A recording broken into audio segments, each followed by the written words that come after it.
Obama shouldn't try to ban guns. He should ban niggas.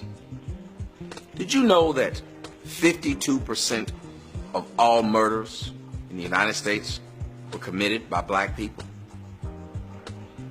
Did you also know that black people only represent 13% of all people in the United States? What does that tell you? What does that say to you? When someone goes and shoots up a school, your president says we need to take away guns. But what about when someone holds a city so hostage that they call it Chirac? What would you call those people?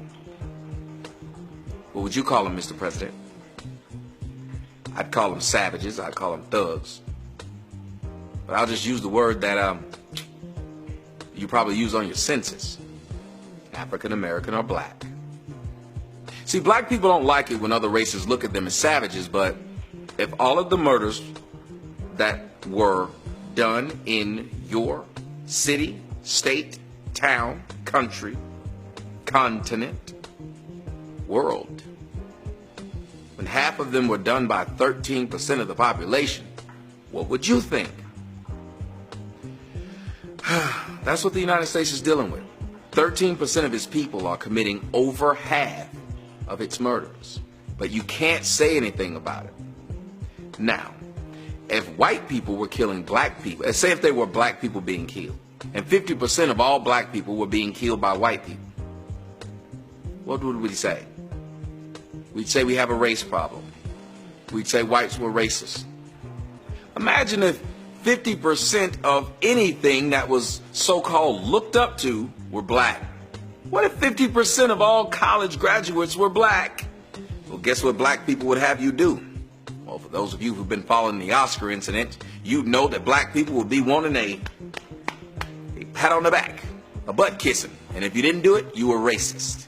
If you didn't give them an award for it, you were racist, because they'd say only 13% of the population are black, but 50% of doctors are black. 50% of lawyers are black, 50% of engineers, 50% of graduates. What if 50% of people in Harvard were black? They'd want you to cheer for them. Need to give us our propers. But apparently you can't say nothing about black people that they deem bad. If a white man said, oh, I have no problem with interracial dating, I just don't think I could do it. I'd rather stick to my own kind. He'd be called racist immediately. Where's this coming from? It's coming from the idea that white liberals have made it to where telling the truth is a bad thing. And that's why I look at you and think, if we ban guns, guns don't have a mind of their own. Guns don't walk down the street and kill people. Guess who does? Niggas. The numbers bear it out. Over 50% of all murders in the United States are committed by niggas. Now, white people aren't allowed to say that. We think that a woman is racist if she clutches her purse when she sees a black person. Or if you walk on the other side of the street and you see a gang of black folks. Well, let me tell you what I do. If I get in the elevator and a bunch of pants sagging, tattooed up black dudes get in that elevator with me, guess what I do? I get the hell out. If there are more people murdered in a day by niggly bears than in a year by grizzly bears. Niggly bears are out there just killing everyone that they can. But people are told that they're racist if they say they want to avoid them. Black people don't like niggas. They don't. We dislike them. They scare us.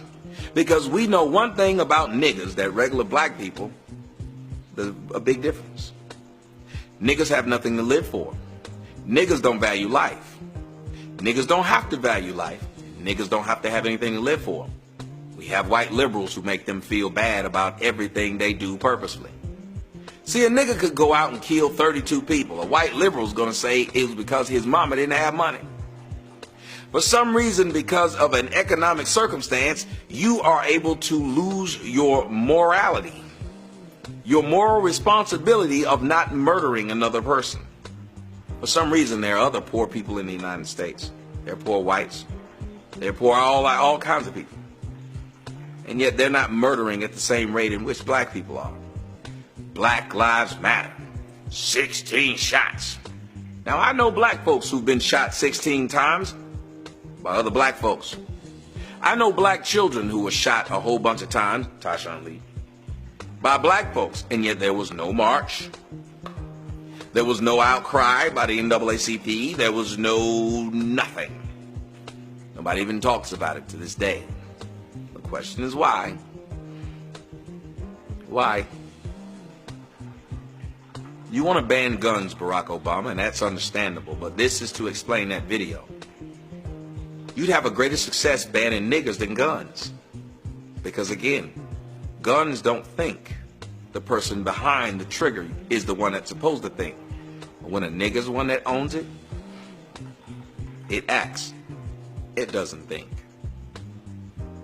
There are a lot of good black people in the United States who have to remain silent because they fear the retribution of niggas.